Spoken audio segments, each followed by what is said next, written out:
Welcome to General Aviation Security Magazine's end-of-year discussion panel. I'm Dave Hook, the publisher of General Aviation Security Magazine, and your moderator for these panel discussions. We have with us 4 of our authors who have graciously agreed to be on the panel. First, we have Alan Armstrong, a practicing attorney who specializes in aviation law. Next, we have Dr. Daneil Benny, professor and holder of the Security Discipline Chair at Embry-Riddle Aeronautical University worldwide. Joe Corrao is our next panelist. Joe is a prolific writer and contributor to the magazine, as well as an avid aviator and lawyer. Finally, we have Andy Downs, the director of the 5/8 November Project. Welcome, and thank you all for being here. The question I would like you all to consider is, what is the single largest security issue facing general aviation? Let's start with Alan Armstrong. Alan, what do you think? I think the single largest security issue is the TSA itself. I mean, I think its orientation towards controlling aviation is incongruous with aviation. We're talking about general aviation, and the attributes of general aviation that make it attractive, both to corporate operators and to individual operators, is the flexibility of having an airplane being able to go when you want to go, weather permitting and other operational factors permitting. And that flexibility is completely at war with the TSA's orientation towards aviation, because the TSA's experience with aviation is what? Airlines, scheduled air service. And when they embarked upon, for example, the large aircraft security program, they wanted to impose on individual operators the same level of rigor, or an analogous level of rigor, to those operators they were imposing on the airlines. And it just wouldn't work, which is why it never was really implemented. So I think the greatest threat to general aviation from a security standpoint is the TSA itself, because of their complete ineptitude. Dr. Benny, what are your thoughts? Well, Dave, thank you. It's great to be with you again, and thank you for all that you do with your magazine. Overall, I think the largest security issue for general aviation is that the general aviation community has to take security serious and be proactive. For the most part, they do that. I was a little surprised in a study I did a few years ago on the AOP Airport Watch program, and about 40% of the airports weren't even participating in the program. And, if we don't maintain security, if we're not proactive, it's going to lead to traditional criminal activity, aircraft being stolen, vandalism, theft of avionics, and potentially a terrorism incident. And, as a crime rises at airports, or there would be a terrorist incident, that creates an issue for the community, with the media, with Homeland Security, and the public.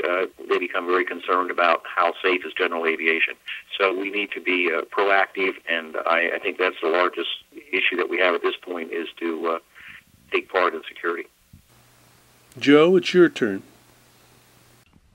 Well, Dave, I'm sorry to say that, in my opinion, the single largest security issue that GA faces is the Transportation Security Administration. TSA has demonstrated repeatedly that it does not understand how to secure aviation without damaging it. In fact, I and many others have argued that TSA has done, and continues to do, far more harm than good.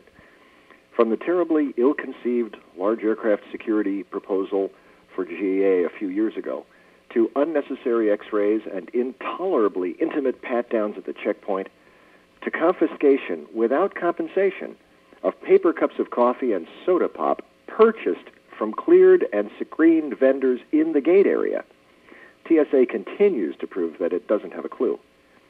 TSA is the largest, best organized, best funded, and most dedicated organization poised to harm aviation now and in the future. And it hasn't caught or even detected a single terrorist since it started over 10 years ago. TSA, in my opinion, should be disbanded, screening should be privatized, and transportation security policy should go back to the Department of Transportation, where it belongs. Andy, what about you? I think the largest security issue we face is our interaction with law enforcement. Law enforcement does not understand the esoteric nature of the environment that we work and live in.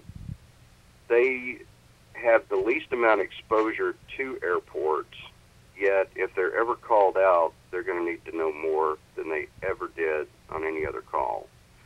As an example, I took the SWAT teams out from the Nashville Police Department to the Nashville airport last year, divided them into 4 teams, and gave them 4 specific locations on the airport, which included hangars, fuel farms, etc. And within an hour and a half, not one of those teams located their target. Our maps are either geared towards, from a pilot's perspective, or from somebody trying to drive to the aviation terminal. But there's nothing that bridges that gap to help law enforcement navigate our world. And if there's a critical call, they're not going to be there in time. Alan, anything to add? Yes, I've considered the comments of Dr. Benny and Joe Corrao and Andy Downs. And from my perspective, as a lawyer who deals with the government a lot, I still think that the greatest security threat or security issue to general aviation is the United States government, based upon interactions with TSA, FAA, OSHA, in the myriad of aviation issues I handle with my clients. The government is, and I don't mean this in a harsh way, but somewhat pernicious. I mean, they're well-intentioned, don't get me wrong. They want to do the right thing, or they think they're doing the right thing, or they think they're serving air safety, or they think they're serving air security, but they're just, generally, they're an impediment. In the case of the TSA, they're extraordinarily inept, publishing their security manuals on the Internet being one prime example. So my perspective is that the greatest security threat to general aviation is the United States government. Dr. Benny. Okay, well, based on my previous comments, I still think the largest threat is, from a strictly security standpoint, is traditional criminal activity, and the airports, general aviation airports, have to be proactive and take part in the AOPA Airport Watch Program and do their part to ensure the safety and security of general aviation. Some of the other individuals had made some comments that they felt one of the biggest threats is from TSA. TSA is pretty bloated, and I certainly would not have a problem with TSA disappearing from aviation and having screeners being run by private organizations in the commercial area. At this point, TSA has not really done too much to regulate general aviation security. There was some attempts with a large aircraft which was shot down, but really the AOPA Airport Watch Program and the efforts of general aviation community has been doing its job as far as preventing TSA from coming in and mandating regulations that would really be harmful to general aviation security. So at this point, that hasn't happened. It's not to say that it wouldn't. When you have a large bureaucracy and then a lot of government involvement, that's always a threat down the road. But I think we just need to continue to be proactive and do our part to ensure the safety and security of GA. Joe, your turn. Well, Dave, I'm very pleased that Alan Armstrong and I see eye to eye with respect to TSA.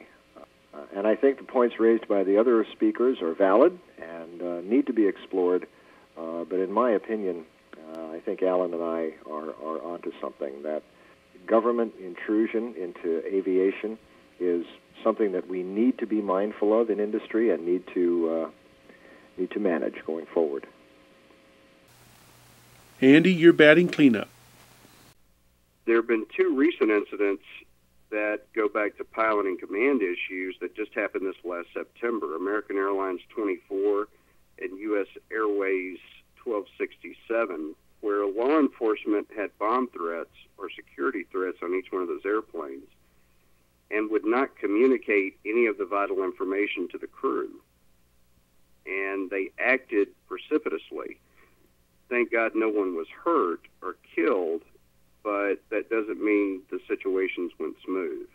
To their credit, Philadelphia Police Department has an Inspector Chief, Joseph Sullivan, who, after the Philadelphia incident with US 1267, actually met with the chief pilot of U.S. Airways and started communicating about the esoteric nature of handling these events. He is one of the few law enforcement officers out there who have actually reached out to the aviation community to learn more so that they don't inadvertently make a bad situation worse.